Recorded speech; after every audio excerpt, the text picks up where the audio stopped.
नमस्कार, पुरंदर न्यूज चॅनलतर्फे आपलं सर्वांचं स्वागत आहे। आजच्या या समन्वय समितीच्या बैठकीसाठी उपस्थित असलेले आपल्या मतदारसंघाचे लोकप्रिय आमदार माननीय जगताप सर, या बैठकीसाठी उपस्थित असलेले आपल्या तालुक्यातले सर्व विभाग प्रमुख, या बैठकीसाठी विशेष करून उपस्थित असलेले तालुक्यातले सर्व सरपंच महोदय आणि सर्व प्रशासकीय यंत्रणा आणि जे सामाजिक कार्यकर्ते, पत्रकार या ठिकाणी उपस्थित आहेत, त्या सर्वांचं या बैठकीसाठी मी स्वागत करतो। सर्वप्रथम आपल्याला या बैठकीची मी कल्पना दिलेली आहे की कुठले विषय आहेत। आपण आपल्या विभागाचा थोडक्यामध्ये जे की पॉईंट्स आहेत, जो आपला विभाग आहे की जे महत्त्वाचे कामं करतो वर्षभर, त्या कामांमध्ये आपली काय परिस्थिती आहे आणि येत्या पावसाळ्यामध्ये म्हणजे 3 महिन्यामध्ये आणि 31 मार्च 2025 पर्यंत आपले काय टार्गेट्स आहेत आणि माननीय महोदयांनी आपल्याला जे आतापर्यंत पत्रव्यवहार केलेला आहे किंवा जे काही सूचना दिलेल्या असतील त्या संदर्भामध्ये आपण कोणत्या स्टेजला ते कामं आहेत किंवा ती कामं जर कंप्लीट असतील तर त्या संदर्भामध्ये हे सोडून मी पुढच्या लाईनमध्ये बसायचं आहे तालुका इथून, तर त्या संदर्भात आपला आढावा द्यायचा आहे। तदनंतर तालुक्यातले काही विषय असतील तर त्या संदर्भात आपण काय तयारी केली त्याचं उत्तर द्यायचं आहे आणि मग ऐनवेळी जे प्रश्न उपस्थित होते तर त्या संदर्भामध्ये आपलं प्रेझेंटेशन करायचं आहे। सर, मी आपल्या परवानगीने महसूल विभागाची सुरुवात करतो। महसूल विभागामध्ये वर्षभर विविध कामं चालतात, त्यापैकी महत्त्वाचा विषय आहे संजय गांधी योजना। संजय गांधी निराधार योजनेमध्ये सर तालुक्यातले एकूण लाभार्थी 4,335 आहेत। मागची जी मीटिंग आहे तर आपल्याकडे आचारसंहिता असल्यामुळे आम्ही 3 महिने मीटिंग घेता आले नाही, परंतु मी आल्यावरती 20 जून 2024 म्हणजे आता जूनमध्ये एक बैठक घेऊन 343 प्रकरणं प्राप्त होती, त्यापैकी 250 पात्र झालेले आहेत प्रकरणं आणि इतर प्रकरणे जे आहेत तर ते त्रुटीमध्ये आहेत। तर ते त्रुटीमध्ये असलेली प्रकरणं त्या तलाठी मंडळाधिकारी तसेच संबंधित जे अर्जदार आहेत त्यांना सुद्धा कम्युनिकेट करण्यात आलेले आहे। जसे त्यांची त्रुटी पूर्तता होईल तर नेक्स्ट मीटिंगच्या अगोदर नेक्स्ट मीटिंगमध्ये सर्व प्रकरणं पात्र करून घेता येतील जर ती पात्र होण्यासारखी असली तर। आणि मे 2024 पर्यंतच आपलं जे अनुदान आहे सर तर ते गेलेलं आहे। आचारसंहिता असल्यामुळे शासनाने एप्रिल मे दरम्यान आपल्याला अनुदान दिलेलं नव्हतं। आता अनुदान आलं जूनमध्ये, तर मे 2024 पर्यंत अनुदान आपण वितरित केलेलं आहे। पुरवठा विभाग हा एक महत्त्वाचा विषय आहे सर की ज्याच्यामध्ये आपण स्वस्त धान्य दुकानदारांमार्फत तालुक्यातील जे पात्र लाभार्थी आहेत त्यांना मोफत जर अंत्योदय कार्ड असेल तर 15 किलो गहू देतो आणि 20 किलो तांदूळ देतो आणि जर PHS असेल सर म्हणजे प्राधान्य कुटुंब असतील तर 2 किलो गहू प्रति माणसी आणि 3 किलो तांदूळ प्रति माणसी, ज्याप्रमाणे आपण जे आहे धान्य वाटप करतो। तालुक्यामध्ये हे सर्व मिळून 59,036 कार्ड संख्या आहेत सर। त्याच्यामध्ये जवळपास 1,73,068 इतकी लोकसंख्या आपण कव्हर करतोय आणि जवळपास 3,745 क्विंटल गहू आणि 5,431 क्विंटल तांदूळ हे याचं वाटप आपण तालुक्यामध्ये या ठिकाणी करतो सर।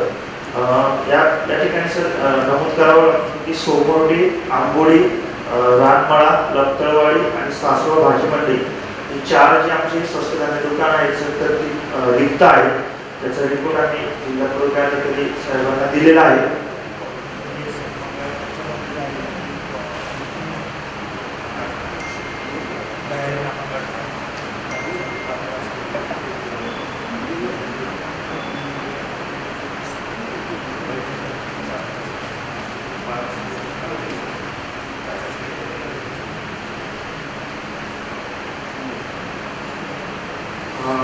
दुसरं सर एक PM किसान म्हणून शासनाची योजना आहे की ज्याच्यामध्ये आपण प्रति 4 महिन्यामध्ये दर 4 महिन्याला 2,000 रुपये हे शेतकरी कुटुंबाच्या खात्यावरती आपण वर्ग करत असतो। तर त्यामध्ये सर जवळपास तालुक्यातले 33,052 एवढी कुटुंब आहेत ज्याच्या मार्फत आपण दर 4 महिन्यांनी 6,61,00,000 रुपये त्यांना वितरित करत असतो सर. आता त्याच्यामध्ये बऱ्याचदा तांत्रिक अडचणीमुळे पेंडिंग असते सर, की ज्या शेतकऱ्यांचे आधार बँकेला लिंक नाही किंवा ज्यांचे नॅशनलाइज अकाउंट आहेत परंतु ते आधार आणि नाव, आधारवरील नाव आणि त्या बँकेत असलेल्या अकाउंटचं नाव हे डिफरंट असतं सर. तर या ठिकाणी आम्ही तलाठ्यांना पण सूचना दिलेल्या आहेत, कृषी सहाय्यकांना पण सूचना दिलेल्या आहेत की अशा शेतकऱ्यांचे आम्ही लिस्ट सुद्धा सर त्यांना प्रोव्हाइड केलेली आहे. EKYC करण्यासाठी त्यांच्या जवळचे जे आधार केंद्र असेल त्या ठिकाणी जाऊन किंवा तहसीलला येऊन दररोज सर लोक जे आहेत आधार व्हेरिफिकेशन करत असतात सर.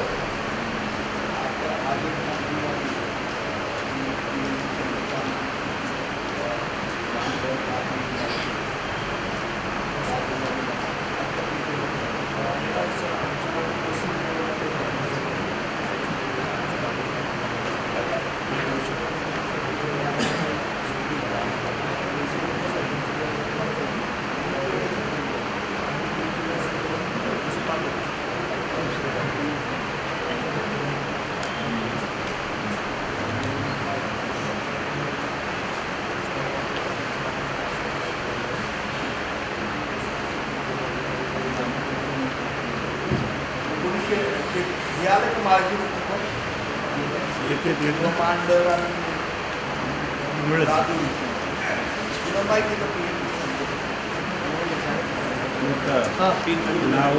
पिनकोड चुकलं काय पैसे जमा होत नाही. त्यांचे तालुका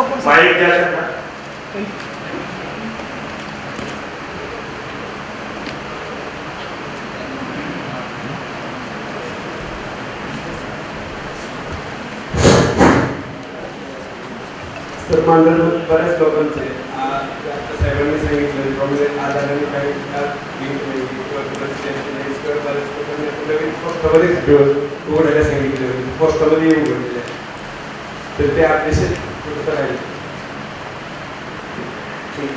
मांडर कोण तलाठी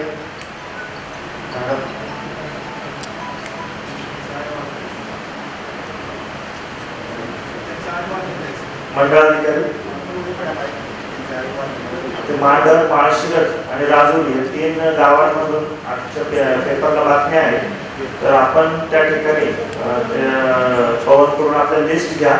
त्या लिस्टमध्ये जर हे शेतकरी असतील तर त्यांच्याकडून तात्काळ आपल्याला त्यांचे आधार जे आहेत तर आधार आणि बँक पासबुकचे जे नॅशनलाइज जर असेल किंवा पोस्टातलं असेल तर ते तात्काळ जमा करून घ्यायचं आहे आणि त्यांच्याकडून EKYC करून ह्या लोकांना आता शेवटचा हप्ता जो आहे तो आताच 21 जूनला तो रिलीज झालेला आहे. 21 जूनच्या आसपास रिलीज झालेला आहे. त्यामुळे हे शेतकऱ्यांना तो हप्ता मिळाला आहे का याची एकदा खात्री करून जाधव साहेब जाधव साहेबांना माहिती आहे.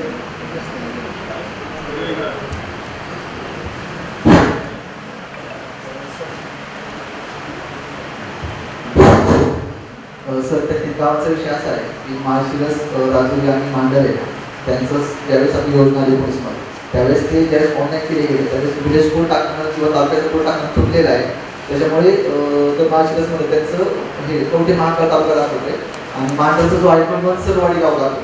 तर एकच पर्याय आहे की जर ते जो फॉर्मॅट आहे तो लँड शेडिंगचा तो फॉर्मॅट जो 14 कॉलमचा फॉर्मॅट आहे तो त्याला फक्त 7-12 आधार कार्ड आणि 8 हे 3 फक्त डॉक्युमेंट लागतात. ते जे डॉक्युमेंट करायचे सर्व तर ते 14 महिन्यामध्ये भरून दिले तर फक्त ते सिरापूर किती तसं 24 तासामध्ये त्याचे प्रॉब्लेम सॉल्व्ह होऊन जातो.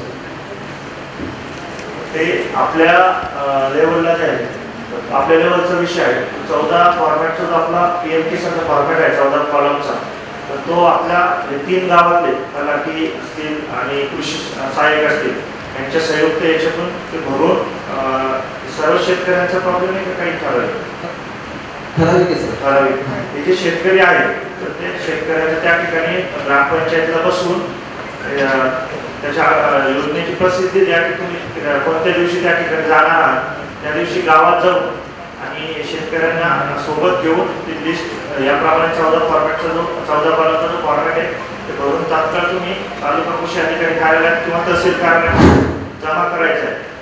मंडळाधिकारी आपण याच्यामध्ये लीड घ्या आणि एक साधारण ह्या आठवड्यात हा विषय संपवा. सर एक विचारायचं होतं की बऱ्याच लोकांची पूर्वीची PDC बँकेची काही लिंक आहे तर काही तुमचं नवीन परत स्पष्टमध्ये सांगितलं PDCचं काय अकाउंट नाही चाललं नाही. अगोदर ज्यावेळेस एका PDC किंवा मग आपले ह्याच्यातही येत होतं दुसरे इतर बँका ज्या अनरजिस्टर आहे, परंतु जे आहे तर नॅशनलाइज बँकेचं असलं म्हणजे आधार लिंक त्याला कंपल्सरीच आहे. त्यामुळे शक्यतो नॅशनलाइज बँकेचं किंवा जास्तीत जास्त अडचण असेल तर पोस्टाचं हे 2 खाते देण्यासाठी तुम्ही लोकांना हे करा.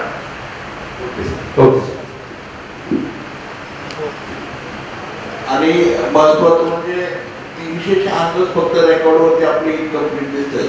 त्यामुळे सर सूचना जर केलं तर मला वाटतं या महिन्यामध्ये सगळे कंप्लीट होऊन जातील.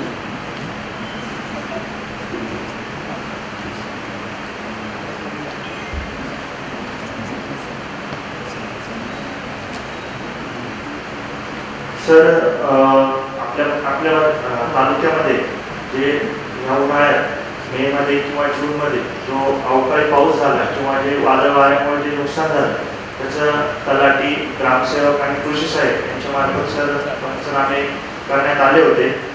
मागच्या वर्षी आपण जवळपास जे तालुका आपला दुष्काळी जाहीर झालेला आहे आणि त्या दुष्काळी सर्व लोकांना जवळपास 35.5 कोटी रुपये आपण जे त्या ठिकाणी वाटप केलेले आहेत सर.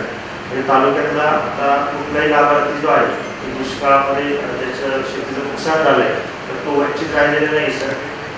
34 कोटी रुपये आपण त्यांच्या अकाउंटला जमा केलेले आहेत आणि 1.5 कोटी रुपयाची मागणी कलेक्टर ऑफिसला केलेली आहे. तर ते फक्त 1.5 कोटीपैकी पण 78 लाखच आपल्याला वाटायचे आहे. तर तेवढे 78 लाख रुपये फक्त ते शेतकरी जे आहेत तेवढे राहिलेले त्यांच्या अकाउंटला पैसे गेलेले आहेत. तर 34 कोटी रुपये आम्ही आतापर्यंत वाटप केलेले आहेत सर. आणि जे या 2 महिन्यामध्ये जे अवकाळी पाऊस किंवा वादळ वाऱ्यामुळे जे नुकसान झाले जवळपास 49 जी घरं आहेत तर त्यांचं नुकसान झालं होतं. तर त्यांना जवळपास प्रति घर आपण सर 4,000 रुपये मदत ही शासनामार्फत दिली जाते. 1,96,000 आपण त्यांना मदत दिलेली आहे सर. तालुक्यामध्ये सर आतापर्यंत आपला 99.6 मिलीमीटर जो पाऊस आहे तर आपला तालुका ॲव्हरेज जो जूनचा असतो तर 99.6 मिलीमीटर हा पर्सेंटेज हा पाऊस झालेला आहे सर. बऱ्यापैकी जर काही मंडळ सोडले परींचे वगैरे अशी जी मंडळ आहे सर या ठिकाणी पाऊस नाही, परंतु इतर मंडळामध्ये समाधानकारक पाऊस जूनमध्ये तरी आहे सर सध्या.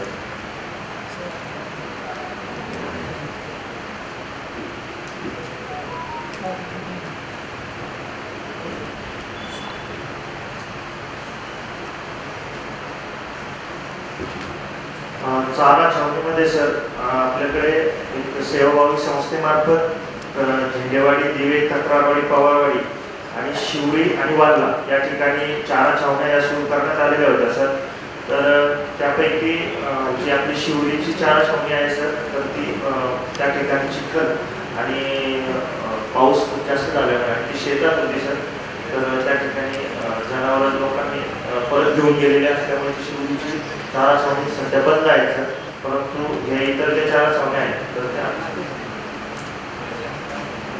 पवारवाडी हा सर 9/6 ती पण बंद झाली. पवारवाडी, तक्रारवाडी आणि झेंडेवाडी बंद झाली. फक्त वाल्ला या ठिकाणी सध्या सुरू आहे सर. आणि जिल्हाधिकारी कार्यालयाचं आपल्याला पत्र आलेलं आहे ज्या ठिकाणी आवश्यकता असेल तर परत आपण चारा छावणी सुरू करू शकतो. तर मंडळाधिकारी आणि कृषीचे कृषी अधिकारी यांच्या मार्फत आपण रिपोर्ट मागवलेला आहे की आणि आपले पशुधन विकास अधिकारी तर मागणी केल्यावरती तसं प्रस्ताव कलेक्टर ऑफिसला पाठवण्यात येईल.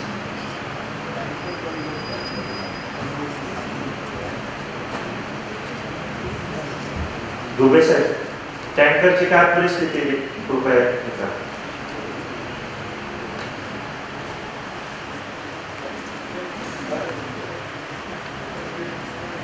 35 गावं 321 वाड्यांना 82 टँकरद्वारे आपण पाणी पुरवतो. सध्याच गेल्या आठवड्यावर जरा सोर्सला प्राप्त झाले त्यामुळे थोडंसं आणि तेवढ्या प्रमाणात टँकर घेतला होत नाही. आमचा प्रयत्न आहे जास्त रिझ्यूम करायचा तर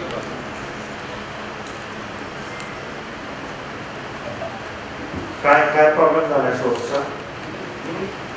काय झालं, ज्या आपण पिंपऱ्याला जिथं भरत होतो ना पाणी, तो रस्ता सगळा खराब झाला आहे. मुरुम टाकून सुद्धा उपयोग होत नाही, गाडी कडतच नाही त्यामुळे.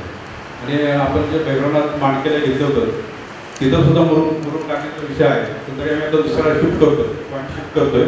आजच चालू आहे पण आज होईल का सर? एवढीच आहे सर, त्याच्या व्यतिरिक्त आपल्याला अतिरिक्त सगळं लागतं. एवढीच 3 लाख मिळते आता. पण आता आपण 250 परत मागणी करूया पार्किंगच्या पार्श्वभूमीवर. तो विषय नंतर बोलतो.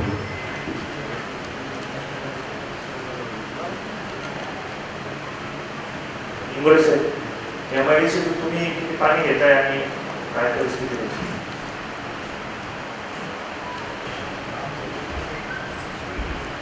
सर, आता आपण MIDC मधून पाणी घेत नाही. 2 शासकीय टँकर, एक 28,000 लिटर आणि दुसरा 24,000 लिटर आपल्याला मंजूर आहे. तो आपण जेऊरवरनं करतो आणि डायरेक्ट आपल्या फिल्टर प्लांटमध्ये MD होतो. MIDC मधनं आपण काही पाणी नसतं.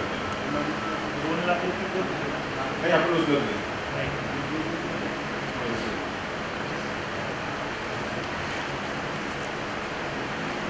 टँकर लोकांना अशी समस्या आहे की काही ठिकाणी सांगितलं जातं की टँकर बंद केले किंवा हे केलं. अजूनही पावसाची स्थिती जरी असली तरी पाण्याच्या टँकरची आवश्यकता आहे का?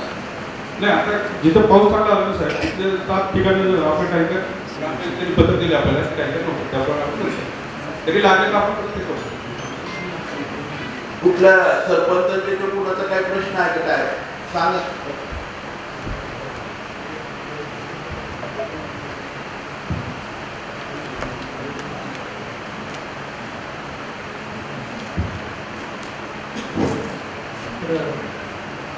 बिवडी गावात आहे ना, पाणी पुरवठा झाला मार्फत 5-7 दिवस झालं टँकर बंद झाले होते. आता परत आम्ही काय झालं 4-5 गावांना पाऊस कमी पडलेला आहे. तर टँकर जास्तीत जास्त दिवस लागते. कारण गावाला आमची ग्रामपंचायतीची विहीर आहे ना, त्या विहिरीचं पण काम चालू आहे. त्याच्यामुळे गावाला पाणी पुरवठा कंटिन्यू लागणार आहे आणि महिलांची खूप अडचण होते, त्याच्यामुळे पाणी नाही दिलं. त्याच्याबरोबर पंचायत समितीचे बाकी काय टँकर आहे ना, तिथल्या तलाठी माझं मत आहे की ग्रामसेवक आणि सरपंच किंवा ग्रामपंचायत असेल ना, त्यांचा ठराव घेतल्याशिवाय कुठल्या गावाचे टँकर बंद करू नये. तुमची पाण्याची परिस्थिती काय त्याचा व्हिडिओ घेतल्याशिवाय कुठले टँकर बंद करू नये.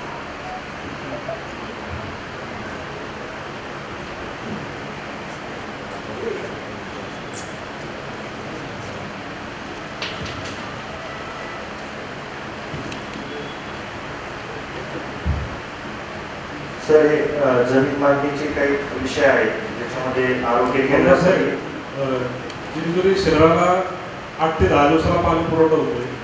मग तिथं फक्त एकच सोर्स चालू आहे. तर MIDCतनं जर जेजुरी शहरासाठी फक्त जर उचलून मिळलं तर कमीत कमी 4-5 दिवसामध्ये तरी पाणी होईल. आता यात्रेचं गाव आहे, आता पालखी आधी जवळ पाण्याचा गंभीर प्रश्न आहे. तरी जेजुरीसाठी MIDCतनं तात्काळ काहीतरी पाणी पुरवठा 15 दिवस महिन्याभर तरी काम करण्यासाठी काहीतरी नियोजन करावं अशी आमची.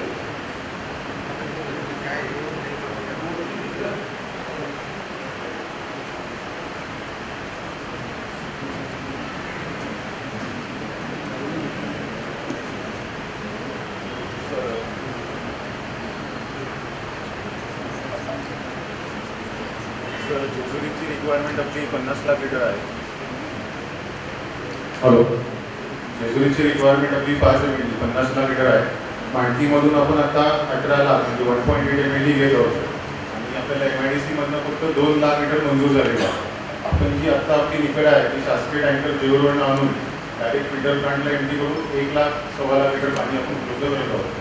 MIDCचं काय होईल सर, 2 लाख लिटर जर पाणी घेतलं तर त्याचा मोबदलाही जास्त आहे आणि ते पाणी सफिशियंट होणारच नाही. आपली फ्रिक्वेन्सी फार कमी येणार. काय पर्याय काय नगरपालिका सर, त्याला असं करता येईल की त्यांची जी कॅपॅसिटी आहे 20 लाख लिटर ते टोटल पाणी आणतात MIDC, त्यांनी आपल्याला मंजूर केलं आहे 2 लाख लिटर. तर त्यांनी ॲटलिस्ट 10 लाख लिटर पाणी आपल्याला द्यायला लागतं. टँकर सुद्धा उचलतो आपण 3 लाख लिटर उचलतो पाणी त्यांच्याकडे.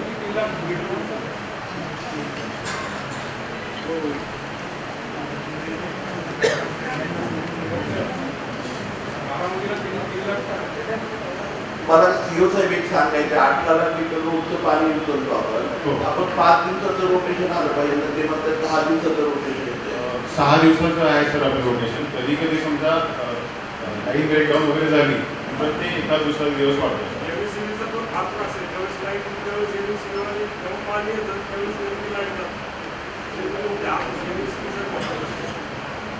आता ते नॅशनल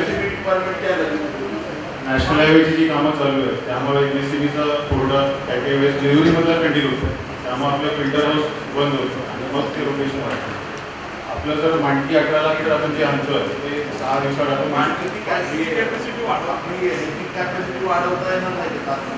मांडकीची एक 3-4 लाख लिटर कॅपॅसिटी वाढू शकते सर. त्याचा प्रस्ताव आपण 6.5 कोटीचा DPC ऑफिसला दिलेला आहे, ऑलरेडी दिलेला आहे.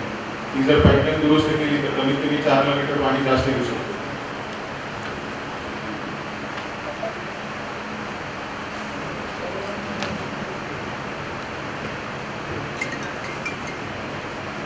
सर, जमीन मागणीचे आरोग्य उपकेंद्रासाठी जे आपलं पत्र आलं होतं सर आम्हाला, त्यानुसार 13 ठिकाणी आरोग्य उपकेंद्रासाठी जागा मागणी केलेली आहे.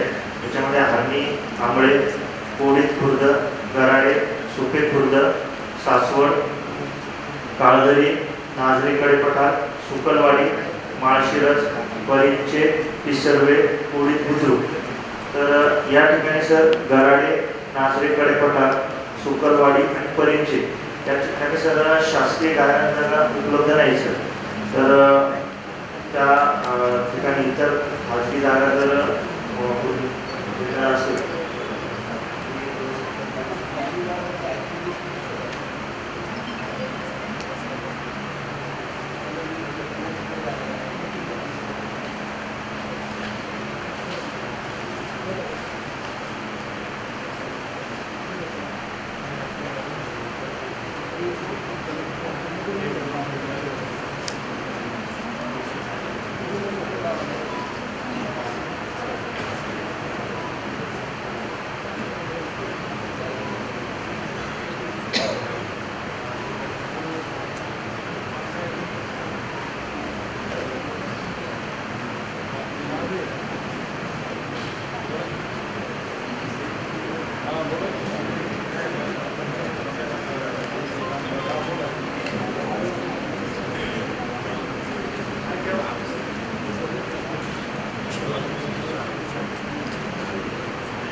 काळे साहेब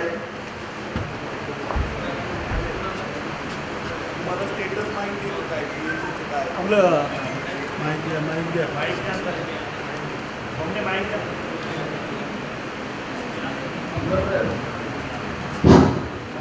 माहिती त्यांचं बोलत आलं की आपल्याला सर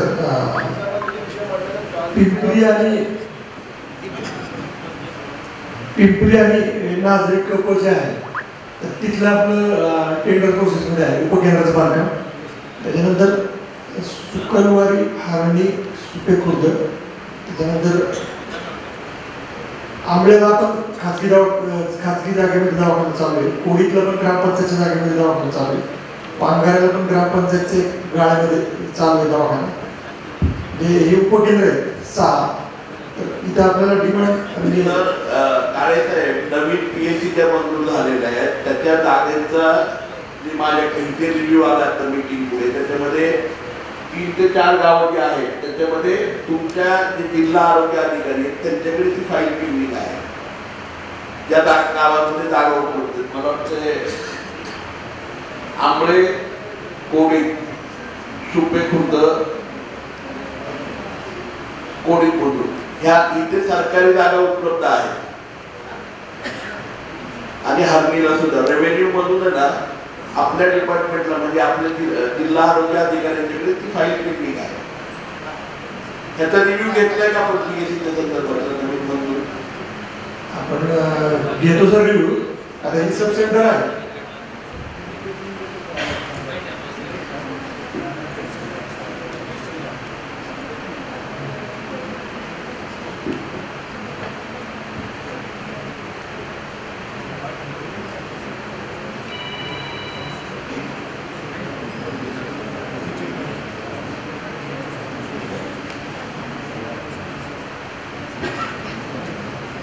त्या तुमच्या DHOच्या सह्या हव्यात त्याच्यावरती त्या फाईलवरती म्हणजे ते प्रोसेस होतील पास. ठीक आहे सरांशी बोलून घेतो. इकडे द्या ना. एक मिनिट आमदार साहेब. रावसाहेबांनी जी यादी वाचली तिथे शासकीय जागा उपलब्ध नाहीये प्राथमिक आरोग्य केंद्रांसाठी. तर काळजीचं नाव लागेल. काळजीचा प्रस्ताव सगळ्यात आधी जुना आहे 10 वर्षांपासून. त्यांच्या यादीमध्ये काय आहे? आमदार साहेब कोडीमध्ये ते बोलतात की आरोग्य केंद्राचं काम चालू आहे प्राथमिक. तर कुठल्या कोडीमध्ये चालू आहे ते कळलं चालू नाहीये. फाईल पूर्ण झालेली आहे. PSOची सही राहिली आणि सही झाली की प्रोसेस होईल. दोन्ही कोडीतला जागा उपलब्ध आहे. हो बरोबर. PSC साठी त्याची प्रोसेस केलेली आहे. PSOची सही झाली ना की त्याच्यानंतर त्याची प्रोसेस सुरू होईल सगळी कामं. ठीक आहे धन्यवाद. इकडे साहेबांना द्या ना ऑफिसर. रावसाहेबांनी यादी वाचली शासकीय जागा उपलब्ध नाही प्राथमिक आरोग्य केंद्रांसाठी उपकेंद्र नाही केंद्रांसाठी. कामगिरीचं नाव त्याच्यामध्ये दिसत नाही आहे का तुमची यादीमध्ये? काळगरीचं नाव आहे ते यादीमध्ये आहे पण शासकीय जागा उपलब्ध नाही या यादीमध्ये आहे का? तिथे ग्रामपंचायत स्तरावर खाजगी जागा उपलब्ध आहे असा रिमार्क आलेला आहे. मग ते उपलब्ध आहे काम काय थांबलेलं? मला इतिहास माहिती आहे. बाहेर जाताना मानले ह्या संदर्भात मी 10 वेळा भेटलो असं सगळ्यांना. तालुका आरोग्य अधिकारी उत्तर देतात, जिल्हा आरोग्य अधिकारी उत्तर देतात, शासकीय शाखाची उत्तर येत त्यांची 10 वर्ष आहेत. तर 2 ठिकाणी जागा आपण उपलब्ध करून दिली आमदार साहेब. एक ठिकाणी आहे त्या ठिकाणी मुख्यमंत्री बांधा तिथे उपकेंद्राची जागा आहे त्या ठिकाणी रेसिडेन्शियल क्वार्टर्स बांधा. थोडी लवचिकता नको का? 2 एकर जागा आहे तिथे अडचणीच्या गावामध्ये कशी मिळणार तुम्हाला मोठ्या भागामध्ये जी उपलब्ध आहे तिथं तुम्ही जरा पण लवचिकता विचार करत नाही. साहेब हा काय झालेलं आहे की याच्यामध्ये प्रोसिजर अशी हा सेंट्रल गव्हर्नमेंटचा फंड आहे. याच्यामध्ये आपण जी जागा उपलब्ध आहे ना ती जागा मान्यतेसाठी म्हणजे प्रायव्हेट जागा जर असेल ती घ्यायची असेल तर मान्यतेसाठी तर जिल्हाधिकारी महोदयांच्याकडे फॉरवर्ड करावी लागते. त्यांनी मान्यता दिली तर आणि काय झालं की त्याच्यामध्ये जो नॉर्म्स आहे तो बदलत नाही. आपण मध्ये मला एक कल्पना आहे आपण इनिशिएट केलं होतं गावामध्ये आणि काय झालं की गावाने ना ग्रामपंचायतीने पत्र दिलं होतं. त्यामुळे रेकॉर्डवरती काय आलं की ग्रामपंचायतीच्या माध्यमातून खाजगी जागा उपलब्ध आहे. तो प्रयत्न केला त्यांनी पैसे गोळा करून देणार होते काही फार मोठी रक्कम होती ते मॅनेज होणार नव्हतं. पण उत्साहावरती पाणी पडायला म्हणून आम्ही विरोध नाही केला. तिथे पूर्ण उपलब्ध होण्याची जागा आहे जिथे मुख्य दवाखान्याची वाढ होऊ शकते आणि आपलं उपकेंद्र आहे दिल्लीच्या बाजूला तिथे आजही तिथे उपकेंद्र चालू आहे. तिथे रेसिडेन्शियल क्वार्टर्स होऊ शकतात. फक्त याचं होईल काय 2 ठिकाणी करावं लागेल यांना. ही लवचिकता करावी लागेल तिथे थोडीशी. सगळी 2 एकर जागांमध्ये एका ठिकाणी पाहिजे एवढ्या डोंगरावर आपण प्रायोरिटीवरती आहे ना जिल्हाधिकारी महोदयांच्याकडे त्याची माननीय आमदार साहेब हा टाईप प्लॅन भरपूर मला कोणावर आक्षेप नाही घ्यायचा. काठेवाडी इमारत बांधलेली आहे आपण पण आम्हाला कोणावर आक्षेप नाही घ्यायचा पण तुम्ही बांधण्यासाठी ठिकाणी लवचिकता दाखवायला पाहिजे ना.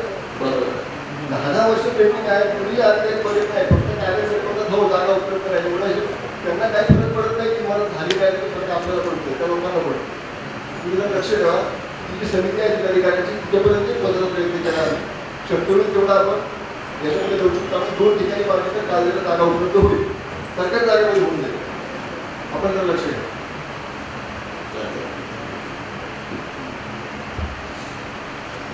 त्यांना माहिती द्या काय प्रश्न द्यायचा प्रश्न नाहीये. तुम्ही सुकलवाडीचं सांगितलं. सुकलवाडीमध्ये येताना आता 15 गुंठे जागा आता गावाला द्यायचं कबूल केलेलं आहे. त्यात एवढ्याच्यात ॲग्रीमेंट झालं तर ते काम मराठी तेवढं लागतं. 15 गुंठ्यात होणार नाही आपण. आपल्याला 11 गुंठे त्यांनी सांगितलं होतं पाहिजे त्यांना ग्रामपंचायतीशी बोलताना म्हणून ग्रामपंचायतीनं त्या माणसाला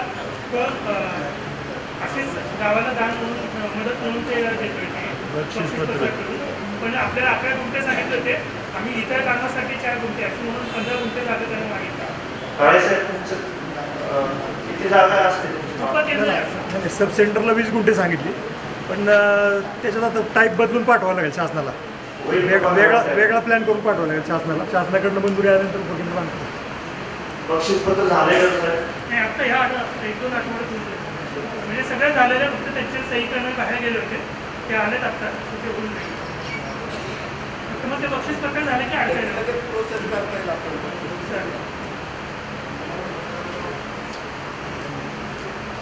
सर, शेवटचा विषय आहे आमचा दाखले वाटपाचा. तर 1 एप्रिल 2024 पासून आतापर्यंत जवळपास 14,249 दाखले तालुक्यामध्ये वाटप करण्यात आलेले आहे सर.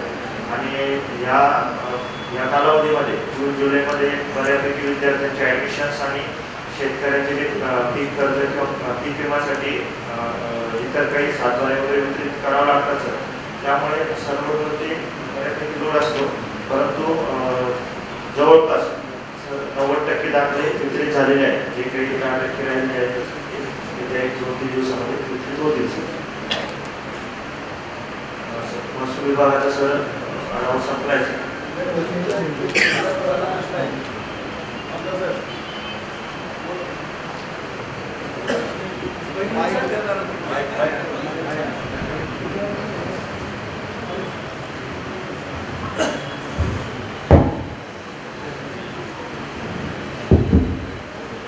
आमदार साहेब, असा प्रश्न आहे की परीक्षेला सर्कल पण तलाठी कार्यालय मंजूर झालेले आहे, त्याची ग्रँट बी आलेली आहे, जागा उपलब्ध आहे, त्याची प्रस्ताव आम्ही पाठवले, तर लवकरात लवकर बांधकाम चालू हो ही इच्छा आहे आमची. मॅडम दैवाल मॅडम, 13 ठिकाणी आपले जे मंजूर आहेत त्याची काय स्थिती आहे ते आपण सांगाल, माहिती आहे ना?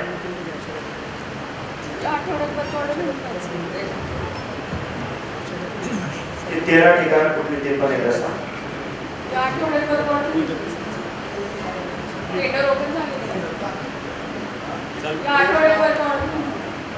ते जे 13 ठिकाण आहेत ना, त्याचं आपलं मार्चमध्ये मंजुरी आलेली आहे. इलेक्शनमुळे त्याची प्रोसेस झाली नव्हती, आता त्याची टेंडर प्रोसेस झालेली आहे. वर्क ऑर्डर होऊन लगेच काम सुरू होत आहे. फक्त माझी विनंती आहे की आता इथं सगळे सरपंच, प्रमुख कार्यकर्ते, काही प्रत्येक गावामध्ये भागातले, क्षेत्रातले सर्व तालुका अध्यक्ष, वेगवेगळ्या पक्षांचे सर्व उपस्थित आहेत. आपले जर काही महसूलच्या संदर्भात काही विषय असतील तर आपण कुठल्याचे मांडावे. सातबाराचे किती साहेबांनी दिलेल्या रिपोर्ट, त्याच्यामध्ये जे पेंडिंग सातबार आहेत त्याची संख्या दिलेली आहे त्यांनी. एकूण सगळी 150 फक्त मला वाटतं आहे, त्याचं 238 सातबाराची फक्त पेंडिंग आहे, फेरफार पेंडिंग आहे. Sir, 1 minute. महसूलला जे 155 दुरुस्तीसाठी अर्ज केले जातात त्याच्याकरता ते अर्ज दिल्यानंतर त्याला फार विलंब होतो. महसूलला अर्ज दाखल केल्यानंतर ते मंडळ अधिकाऱ्यांकडे जातात. मंडळ अधिकारी विभाग मारल्यानंतर तलाठी भाऊसाहेबांकडे जातात. ते ह्याच्यामध्ये फार वेळ जातो. ते ह्याच्यामध्ये गती आणण्याकरता आणि नागरिकांचा त्रास वाचवण्यासाठी योग्य ती उपाययोजना शासनाने राबवली.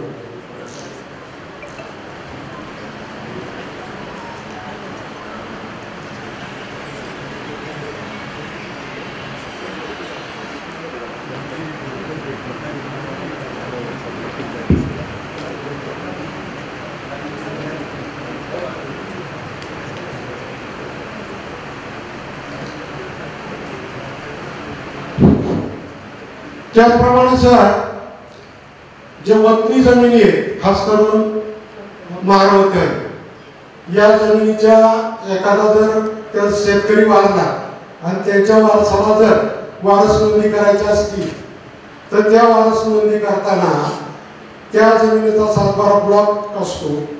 त्या वारस नोंदणी करता आपण जर प्रतिज्ञापत्र दाखल केलं आणि त्या ह्याच्या ब्लॉक काढण्याकरता जर अर्ज दिला तर त्याला फार विलंब होतो. याबाबत मी माननीय तहसीलदार साहेबांची अनेक वेळा भेट घेतली, तेही सांगतात. परंतु ज्या टेबलवर ब्लॉक काढला जातो त्या ठिकाणी आर्थिक मागणी करतात, त्या ठिकाणी त्या कामाला विलंब लागतो. आणि ह्याच्यात बरेच दिवस जातात.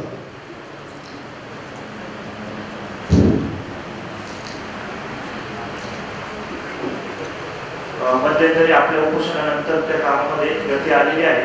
आता आजच्या घडीला महावचन जे असतील किंवा इतर वतनी जे असतील वारसांसाठी कुठलेही पेंडिंग नाही माझ्या माहितीप्रमाणे. जरी आले असतील तरी मला आपण यादी द्या की प्राधान्याचा विषय मार्गी लावतो. ठीक आहे सर. दुसरा विषय मांडू का मी? शुक्रवार दिनांक 14/6/2024 रोजी जेजुरी येथे पुणे पंढरपूर रोडवर आणि बारामती जेजुरी रोडवर विश्वरत्न डॉक्टर बाबासाहेब आंबेडकरांचा पुतळा जवळजवळ 1992 साली बसवलेला पुतळा होता. तो पुरंदर तालुका जे प्रशासकीय अधिकारी आहेत त्या सर्व प्रशासकीय अधिकाऱ्यांनी कुठल्याही सामाजिक संघटना असतील, राजकीय पक्ष असतील, पत्रकार असतील, या कुणालाही विश्वासात न घेता ज्याप्रमाणे चोर दरोडा टाकतो त्याप्रमाणे तो ईश्वरत्न महामानवाचा, ज्यांनी या देशाला संविधान दिले त्या महामानवाचा पुतळा या सर्व शासकीय अधिकाऱ्यांनी बेजबाबदारपणाने आपल्या कर्तव्यात कसूर करून आणि अधिकाराचा दुरुपयोग करून काढून टाकलेला आहे. या सर्व अधिकार या विषय आपण महाराष्ट्र राज्याच्या उद्याच्या अधिवेशनात मांडावा ही माझी कळकळीची आपल्याला तमाम आंबेडकरी जनतेच्या वतीने विनंती आहे. पत्र मिळालं दादा आपलं आणि त्याबाबत काय झालं होतं मी माहिती घेतली सगळी. याच्याबाबतची मलाही पूर्वकल्पना नव्हती, परंतु कलेक्टर ऑफिस मधून आणि मुख्यत्वे काय झालं की त्या काळामध्ये कलेक्टर ऑफिसला सुद्धा पालखीचे जे विश्वस्त आहेत सर्व त्यांच्याकडून मोठ्या प्रमाणावरती प्रेशर झालं की पालखी मार्ग लवकरात लवकर क्लिअर करावा. दुसऱ्या दिवशी पालखीची मीटिंग होती संपूर्ण राज्यातील मुख्यमंत्र्यांच्या उपस्थितीमध्ये आणि पुण्यामध्ये पालकमंत्र्यांच्या उपस्थितीमध्ये. त्यामुळे काय झालं की कलेक्टरचा आदेशाने PMO ऑफिसमधून ते इमिडिएटली करण्यासंदर्भात आलं. त्या ठिकाणी कल्पना नव्हती की काय म्हणजे काय गोष्टी आहेत त्या ठिकाणी वेगवेगळ्या गोष्टी आहेत. आणि त्याच्यामध्ये काय झालं की आदरणीय भारतरत्न डॉक्टर बाबासाहेब आंबेडकरांचा पुतळा त्या ठिकाणी होता, परंतु त्याबाबत दुसऱ्या दिवशीच आम्ही जाऊन त्या ठिकाणी जेजुरीचे CEO आहेत त्यांच्याबरोबर एकत्रित मीटिंग घेतली. आपण आर्किटेक्ट नागरिकर जे आहेत त्यांची अपॉइंटमेंट त्याच्यासाठी केलेली आहे.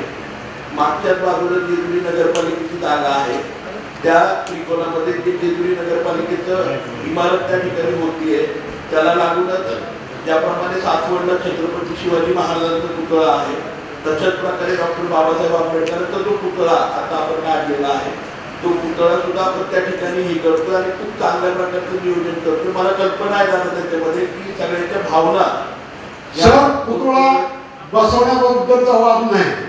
प्रश्न असा आहे की डॉक्टर बाबासाहेब आंबेडकरांचा पुतळा हा रोड रस्ता रुंदीकरणामध्ये जाणार आहे. याबाबत प्रशासनाला आम्ही लेखी अर्ज केलेले आहेत. गेले 2 वर्ष आम्ही प्रशासनाला अर्ज करत होतो की महामानवाचा डॉक्टर बाबासाहेब आंबेडकरांचा पुतळा हा रस्ता रुंदीकरणात जाणार आहे. त्याकरता आपण पर्यायी जागा उपलब्ध करून द्या आणि जोपर्यंत पर्यायी जागा उपलब्ध होत नाही तोपर्यंत त्या ठिकाणी बाबासाहेब आंबेडकरांच्या पुतळ्याला हात लावू नका. 15 एप्रिलला माननीय शिवसाहेब जेजुरीचे त्यांच्या उपस्थितीमध्ये त्या ठिकाणी नगरपालिकेच्या सभागृहामध्ये जवळजवळ 40 गावचे प्रतिनिधी होते आणि शिवसाहेब होते, राष्ट्रीय महामार्ग त्यांच्या अभियंता होते, यांच्याबरोबर बैठक झाली. त्या बैठकीत सुद्धा असं ठरलं की जोपर्यंत पर्यायी जागा उपलब्ध होत नाही तोपर्यंत डॉक्टर बाबासाहेब आंबेडकरांच्या पुतळ्याला हात लावू नये. या भावना सगळ्या आंबेडकरी जनतेने तिथे व्यक्त केलेल्या आहेत. शासनाचा जरी आदेश असेल पण स्थानिक पोलीस प्रशासन असेल, नगरपालिका प्रशासन असेल, महसूल प्रशासन असेल किंवा राष्ट्रीय महामार्ग प्रशासन असेल, या कुठल्याही प्रशासनाने या ठिकाणी सामाजिक संघटना आहेत, राजकीय आहेत, पत्रकार लोकशाहीचा चौथा स्तंभ म्हणून आपण पत्रकारांकडे पाहतो. पत्रकार आहे याची कुठेही वाच्यता न करता चोरासारखा तो पुतळा आणि कार्यालयीन वेळ असताना तो का काढला याचं उत्तर प्रशासनाने आम्हाला द्यावं. आपण जे पत्र दिले ना त्याप्रमाणे विधिमंडळामध्ये ते लक्ष वेधण्यात आहे आणि आपण जे सांगितलं त्याच्या संदर्भात आपण कलेक्टर साहेबांनी मी आपल्याला शब्द देतो अधिवेशन काळामध्ये शक्य होणार नाही पण अधिवेशन झालं त्याबाबत आपल्या तालुक्यातल्या सर्व ज्या संघटना आहेत सामाजिक संघटना त्या आणि कलेक्टर साहेबांची आपण एकत्रित मिटिंग घेऊन ह्याचा उहापोह त्या ठिकाणी निश्चितपणे करू. गोष्ट घडून गेली आहे फक्त काय छत्रपती शिवाजी महाराजांचा पुतळा अशा प्रकारे काढला नसता मी प्रशासनाचा इथे जाहीर निषेध करतो. यामुळं पुरंदर तालुक्यातील नाही तर संपूर्ण राज्यातील महामानव डॉक्टर बाबासाहेब आंबेडकरांना मानणाऱ्या सर्व आंबेडकरी जनतेच्या भावना प्रशासनाने दुखवलेल्या आहेत आणि त्यामुळं अशा कर्तव्यात कसूर करणाऱ्या अधिकाऱ्यांवर कारवाई झाली पाहिजे ही आमची मागणी राहणार आहे आणि त्यासाठी आम्ही संघर्ष करणार आहे.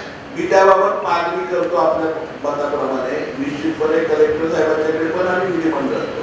धन्यवाद. ग्रामपंचायत मुलींच्या संदर्भातला विषय आहे ते आपल्याला स्मशानभूमी दुरुस्तीसाठी आणि दशक्रिया घाट दुरुस्तीसाठी 10 लाख रुपये मिळाले परंतु ते आपले गायरानात आहेत आणि आपल्याला 2 मोठी जागा रिझर्व आहे पाहिजे 2 गुंठे तर ते काम करता येत नाही आपल्याला. आपण आता आपली जे पर्यायी व्यवस्था काहीच करता येत नाही त्याच्यामुळे थोडंसं म्हणजे इथल्या पातळीवर काय आपल्याला मंजुरी देता येईल का बाबा ते काय 2 गुंठे सोडून जागेवर.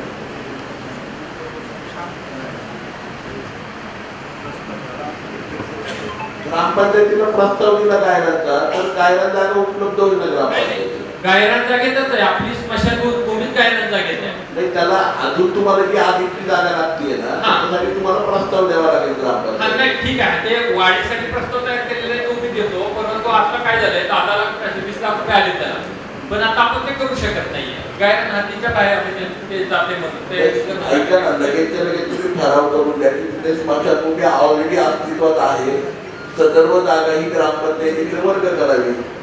20 गुंठ्याच्या आतमध्ये सगळे अधिकारी कलेक्टर साहेबांना आपण तहसीलदार महोदयांच्याकडे ते द्या साहेबांनी प्रांत मॅडम त्या ठिकाणी शिफारस करतील आपण एका आठवड्यामध्ये ती परवानगी आणली.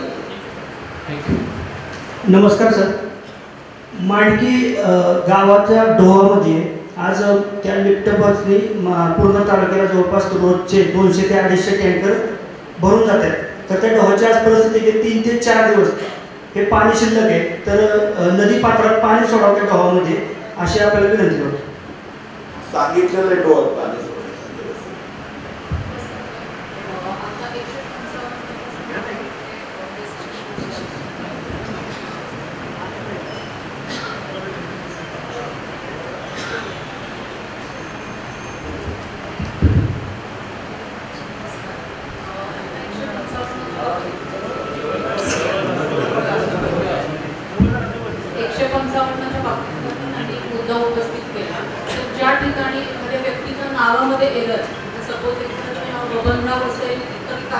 बबन झालं असेल पण त्याच्या संदर्भात ती जर कागदपत्र जर दिली तर अशा ठिकाणी फक्त तो वैयक्तिक व्यक्ती आणि ती कागदपत्र एवढ्यावरती फक्त एक सुनावणी घेऊन सुद्धा हा विषय मार्गी लागू शकतो. पण अशा केसेसला सुद्धा 1-1.5 वर्ष लागतं.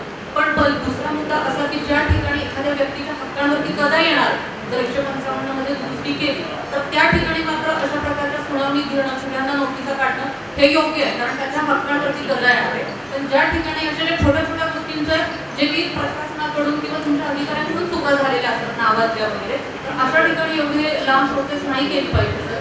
हा एक पहिला मुद्दा. दुसरं जसं त्यांनी सांगितलं की मुगोटा वर्ग जर 2 असेल किंवा वतनाच्या जमिनी असतील परमिशनचा विषय असेल तर हे अतिशय योग्य आहे सर कारण बऱ्याचदा 6-6 महिने ब्लॉक ओपन करण्यासाठी गेला जातो. जी तुमची आवश्यक कागदपत्र आहेत ज्यावेळेस अर्ज दाखल केला जातो त्याच्यामध्ये जर ते पूर्तता करायची असेल तर ते त्याच वेळेस सांगणं गरजेचं आहे. 4-4 महिने ते अर्ज पेंडिंग राहतात. उदाहरणार्थ फक्त सोडपत्र करायचं असेल, त्याच्यासाठी ब्लॉक ओपन करायचा असेल तरी सुद्धा तेवढीच क्लिष्ट प्रोसेस आहे.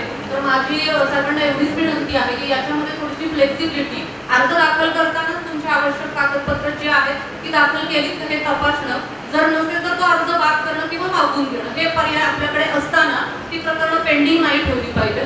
तिसरा मुद्दा आहे सर की कुठलंही प्रकरण जर असेल, नवीन दाखल केलं असेल तर त्याच्यामध्ये नोटिसा जे काढणं, प्रकरण दाखल केल्यापासून नोटिसा काढण्याचा हा जो कालावधी आहे, आपण जर रेकॉर्ड चेक केलं तर काही प्रकरणांमध्ये 2-2 वर्ष सुद्धा नोटिसा निघालेल्या नाहीये. म्हणजे जो व्यक्ती ते प्रकरण दाखल करेल त्यांनी प्रत्येक टेबलला जायचं, प्रत्येक अधिकाऱ्याला भेटायचं, त्यांच्या विनवण्या करायच्या आणि मग त्याच्यानंतर त्याच्यामध्ये नोटिसा निघणार आहे. तर ही प्रोसेस कुठेतरी बदलली पाहिजे. अर्ज दाखल केल्यानंतर नोटिसा निघणेपर्यंतची सगळी कारवाई ही प्रशासनाची आहे, आपल्या अधिकाऱ्यांची आहे. हे होत नाही. चौथी गोष्ट असे की बऱ्याचदा काही व्यक्ती वयस्कर असतात, त्यांच्यामध्ये काही महिला असतात, काही आर्थिक अडचणी असतात, ते कचेरीवरती वारंवार हेलपाटे मारू नाही शकत. अशा वेळेस तर त्यांना थोडंसं नियमांच्या पलीकडे जाऊन फ्लेक्सिबिलिटी दाखवून जर आपण सहकार्य केलं, बऱ्याचदा असं होतं की ही प्रकरणं तहसीलदार साहेबांकडे गेल्यानंतर ते वैयक्तिक लक्ष घालतात आणि ते सॉर्ट आउट करतात. म्हणजे हे माझे वैयक्तिक अनुभव आहेत की त्यांनी बऱ्याचदा सहकार्य केलेले, पण हीच सहकार्याची भावना जे त्यांच्या खालचे कर्मचारी आहेत त्यांच्याकडून अपेक्षित आहे की जी केली जात नाही. तर प्रत्येक गोष्टीत तहसीलदार साहेब वैयक्तिक लक्ष घालू शकत नाही आणि अशामुळे अनेक वयस्कर आहेत, पीडित महिला आहेत, त्या तहसीलदार कचेरीत येणं सोडतात आणि हा एक प्रकारे त्यांच्यावरती अन्याय आहे. याच्यामध्ये सुधारणा म्हणून फार गरजेचं आहे. मॅडम, तुमचा 155चा विषय जर नावात दुरुस्ती असेल किंवा किरकोळ विषय असतील तर त्याला आपण सुनावणी सुद्धा घेत नाही, केवळ मंडाधिकाऱ्याच्या आवडीवर दुरुस्ती करून देतो. दुसरी गोष्ट, आपण बरोबर म्हटले की ज्या गोष्टीमध्ये एखाद्याच्या हक्कावर गदा येणार असेल तर त्याला सुनावणी आपल्याला घ्यावंच लागते. पण बऱ्याचदा काय आता पक्षकार हजरच राहत नाही, की ज्याला माहिती आहे की माझं चुकीचं क्षेत्र वाढलेलं आहे त्याच्यामुळे तो हजर राहत नाही. त्याच्यामुळे ती प्रकरणं जे आहेत मॅक्झिमम त्या ठिकाणी पेंडिंग असतात आणि खालच्या कर्मचाऱ्यांच्या जे तुम्ही तक्रार केली, तक्रारवरून जी सूचना दिली की नोटीस काढणे असो किंवा अर्जात दुरुस्ती करण्याची असो तर त्याची दक्षता घेईल व्यक्ती आणि हे स्पीडीली कशी प्रकरणं हे करता येईल त्याची नक्की आम्ही काळजी घेतो. नमस्ते सर, शिवलिंगराव पंचायतचा विषय 172चा विषय मॅडम आपण पण मांडला आणि मला वाटतं अनेक दादांनी पण मांडला, विठू दादांनी.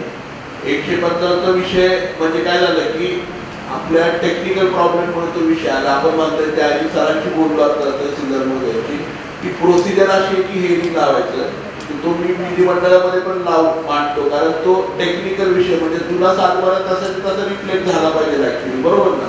तो रिफ्लेक्ट होत नाही म्हणून 155 प्रमाणे दुरुस्ती करावी लागते.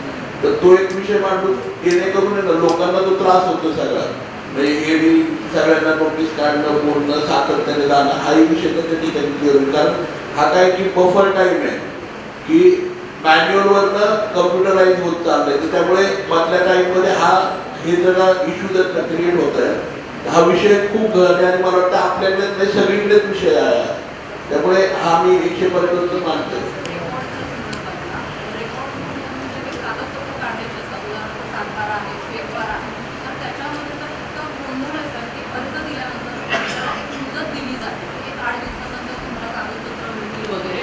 तो व्यक्ती 8 दिवसांनी आल्यानंतर त्याची दखल सुद्धा घेतली जात नाही. कारण तो एक व्यक्ती तिथे जर येतो तर तो त्याचं दिवसाचं सगळं कामकाज, त्याचं येणं जाण्याच्या सगळ्या गोष्टी गृहीत धरूनच त्याला दिलेल्या वेळेत येतो, पण तिथे त्याची कुठलीच प्रकारची दखल घेतली जात नाही. 15-15 दिवस त्याला हेलपाटे मारावे लागतात. पण उलट पक्षी जर आपण बघितलं तर काही लोकांचे अर्ज दिल्यानंतर त्यांना 2 तासात सुद्धा उतारे मिळतात आणि तिथे थोडासा भ्रष्टाचाराचा पण प्रकार आहे. या सगळ्या तहसीलदार साहेबांनी थोडंसं लक्ष घालावं, कारण 7-12 आणि फेरफार तर अतिशय महत्त्वाची गोष्ट आहे रेकॉर्डच्या संदर्भातली आणि ती वेळेत मिळणं पण बहुधा फार वेळेस गरजेचं. उदाहरणार्थ कोर्टात जर काही कागदपत्र दाखल करायची असेल, आम्ही कोर्टाला एक मुदत दिलेली असते की बाबा आम्ही 10 दिवसात दाखल करू आणि यांनी पण आम्हाला एक मुदत दिलेली असते की 8 दिवसात तुमची कागदपत्र मिळतील, पण ती वेळेत दिली जाते. त्यामुळे रेकॉर्डच्या संदर्भात आपण थोडंसं लक्ष रेकॉर्डचं महिन्यामध्ये इलेक्शन असल्यामुळे बऱ्याचदा ऑब्झर्व केले बंद होतं रेकॉर्ड. आता मी पण शेवटच्या टप्प्यात जॉईन झालो, त्याच्यामुळं ह्या तुमचं पॉईंट बरोबर आहे की 2-3 महिन्यापासून रेकॉर्डची जरा घडी कटलेली होती, परंतु ते आता आपण रुळावर आणलेले आहेत बऱ्यापैकी. स्वतः त्याच्यामध्ये लक्ष देतोय आणि 8 ते 10 दिवसामध्ये सगळे पेंडिंग अर्ज जे आहे रेकॉर्डचे ते निघून जातील. आणि CCTV सुद्धा त्या ठिकाणी बसवण्यात आलेले आहे की जेणेकरून जर बाहेरचा व्यक्ती कोणी मला दिसला तर मी लगेच त्याला बोलून घेत असतो आणि आमच्या कर्मचाऱ्यांना पण बऱ्याचदा नोटीस वगैरे पाठवलेले आहे. आणि जो ब्लॉकचा आपण एक विषय काढलेला आहे तर ब्लॉकच्या विषयासंदर्भात माझी फक्त इतकी सूचना राहील की बऱ्याचदा काय होते सर की एक मधली पॅरलल यंत्रणा बाहेर तहसीलच्या बाहेर काम करते आहे ज्याच्यामुळं तो शेतकरी आणि आमच्यापर्यंत विशेषतः माझ्यापर्यंत ते पोहोचू देत नाही. तर माझे सगळ्यांना आव्हान आहे की आपलं काही काम असेल कुठलंही काम असेल तर मी तहसील कार्यालयात असतो. डायरेक्ट जर मला आपण येऊन भेटले तर मी आपल्याला या ठिकाणी वही देतो की ते काम जर नियमात असेल तर लगेच होईल. परंतु ते पॅरलल यंत्रणा सर ते माझ्यापर्यंत त्यांना पोहोचू देत नाही. तर माझे शेतकऱ्यांनाच आव्हान आहे की आपण डायरेक्ट येऊन भेटा. सरकारी कार्यालय आहे आपण कधी येऊ शकता आणि आपलं काम करून घेऊ शकता. थँक्यू.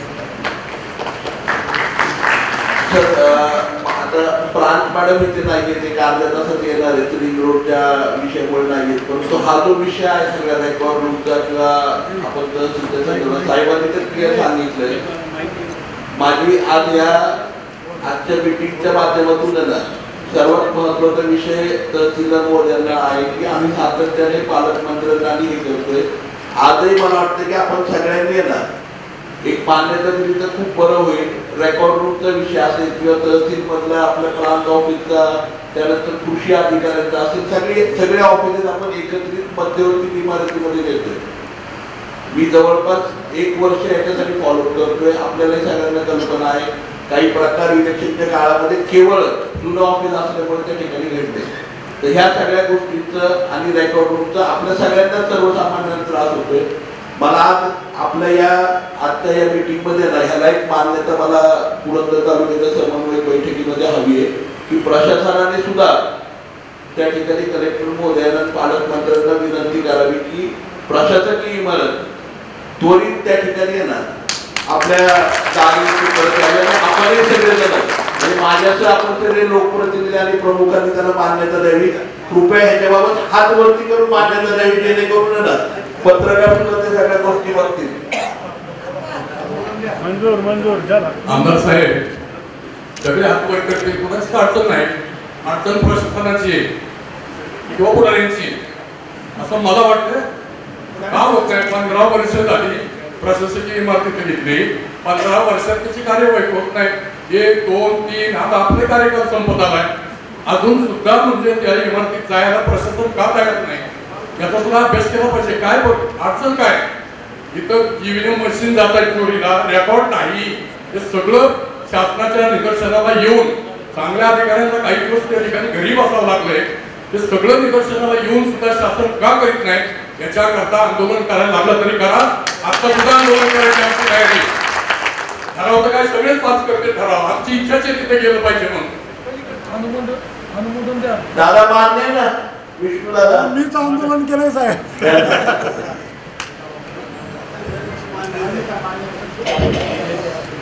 आपण मान्यता दिली तर उद्या यांनी गेलं पाहिजे. प्रशासकीय लेवलवरतीच केलं पाहिजे. पुढाऱ्यांचा संबंध आमदार साहेब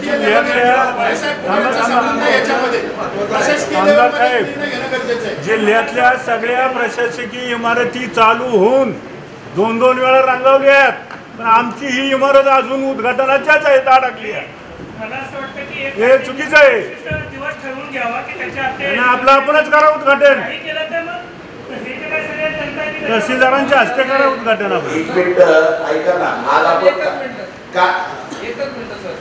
आमदार साहेब आणि आप्पा साहेब अशी माझी इच्छा आहे हे आंदोलन असं प्रकार व्हायला पाहिजे की जेणेकरून सरकारी ऑफिस सगळे बंद व्हायला पाहिजे आंदोलनाच्या माध्यमातून तरच त्याला हे होईल. पुढाऱ्यांचा किंवा कशाचा बरेच जण म्हणतात काही संबंध नाही पण जे प्रशासकीय यंत्रणा पुरंदर मध्ये आहे ती पूर्ण आपण बंद करावी म्हणजे ते चालू होईल.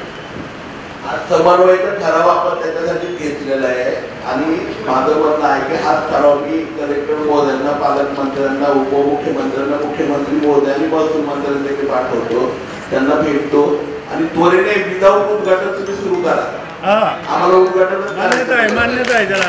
अशा प्रकारे आपण सांगूया की आता राहिलेल्या डिपार्टमेंटचं फर्निचरचं काम पण सुरू आहे. मी त्याच्यासाठीच हा ठराव घेतलाय. फक्त आता प्रशासकीय इमारतीचा विषय आपण इथं थांबू म्हणजे कोणते विषय संपतील सगळे. अहो सुशोभीकरणाची झाडं वाळून गेली बार तिथं येऊन. 15 ऑगस्ट गेलं, 26 जानेवारी गेली, आता कोणचा 15 ऑगस्ट यायचा आहे? आम्हाला अशी माहिती आहे आमदार साहेब, मी जाहीर निषेध करतो, संजय जगताप यांचं त्या कोनशिलेवर नाव लागू नये म्हणून काही हितशत्रूंनी हा घात घातलाय, पण उद्या सुद्धा आमदार संजय जगतापच आहे, त्यामुळे नाव काय लागायचं अडचण नाही.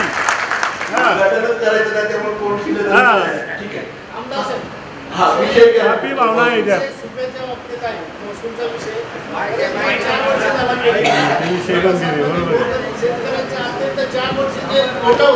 त्याला आपण प्रशासन जबाबदार आहे, त्याला आपल्याकडे काय उत्तर आहे, कारण आपण जो निकाल दिलेला आहे त्या निकालाच्या संदर्भात सर्व काही कार्यवाही करू. आपण तो रस्ता मानून रस्ता खुला करून न दिल्यामुळे जवळजवळ 200 शेतकरी आज वंचित आहेत आणि वंचित लोकांचा आपल्याकडून प्रश्न सुटला नाही. आणि जर त्यासाठी आंदोलन केलं, उपोषण केलं, पण आपण त्याच्या गांभीर्याने दखल घेतली नाही. मी सर्व प्रशासनाचे अधिकारी आहेत स्वतः भेटवले, कलेक्टर साहेबांना सुद्धा भेटवले, आपल्या मुख्यमंत्री साहेब असतील, महसूल मंत्री असतील, त्या सर्वांना निवेदन दिलेले साहेब आणि अद्याप तो रस्ता भूमाफियांनी अतिक्रमण करून जो बळकवलेला आहे तो रस्ता अद्याप खुला करून त्यांनी दिलेला आहे. 2/7/12/2021 ला निकाल झाला आहे आणि हा रस्ता प्रशासनाच्या गलथानमुळे त्यांच्या हलगर्जीपणामुळे अद्याप खुला करून दिलेला आहे. आणि तिथं जवळजवळ त्या शासकीय अधिकाऱ्यांनी शासनाचं 10 ते 15 कोटी रुपयाचं उत्खनन झालेलं असं दंड करतात किंवा पेनल्टीनं चार्ज करतात. तिथं जो चाललेला गैरप्रकार आहे तिथं थांबवला नाही तर सर्वसामान्य शेतकरी आणि गोरगरीब आहेत त्यांचं पोट पाण्याचा प्रश्न निर्माण झाला. त्यांनी जे अहवाल तयार केलं साहेब, माझ्याकडे सगळं रिपोर्ट आहे.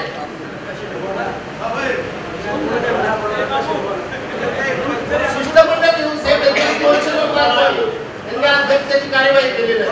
त्यांचा जो अहवाल आहे तो दिलेला आहे, महसूलच्या ज्या यांनी अहवाल जो दिलेला आहे तो अहवाल मी यांना हे सांगतात, त्यांना नोटीस काढली त्यामध्ये आता त्याची काय प्रकार आहे. शासन तुमच्या कायदा तुमच्या हातात आहे, तुम्ही कायद्याचा वापर करून जर तर हे सर्वसामान्य शेतकरी आज गोरगरीब उपाशी पुढे येणार.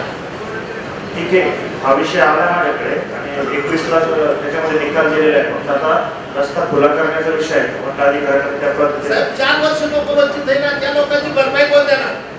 तुम्ही पुण्यातून वसूल करणार, संबंधितांच्या ह्याच्यावर बोजा चढवणार, पडी खर्च पंचनामा केलेला आहे, पण सगळं केलेले बघून घेतो विषय. कधी शेतकऱ्याची नुकसान तर होते, परंतु एखाद्याच्या जीविताला हानी पोहोचेल असं तिथं ताली तुमचा विषय लक्षात आलेला आहे माझ्या, त्या पद्धतीने कारवाई करण्यात येईल. त्याच्यावर महसूल विभाग प्रांत साहेब असतील, कलेक्टर साहेबांचा सुद्धा स्वतः शिष्टमंडळ घेऊन देतो. आपल्याला त्यांनी सांगितलं होतं करून द्या खुला. मी पोलीस प्रोटेक्शन एसपी कडून घेतलेलं होतं. आपल्या अधिकाऱ्यांनी काही एफआयआर दाखल केली नाही का, पोलीस डिपार्टमेंटने सुद्धा काय केलं नाही. म्हणजे आता नक्की काय काय प्रकार आहे हे साध्य होत नाही. काय केलं पाहिजे? 8 दिवसामध्ये आपला विषय मार्गी लागेल त्याच्यामध्ये. धन्यवाद सर.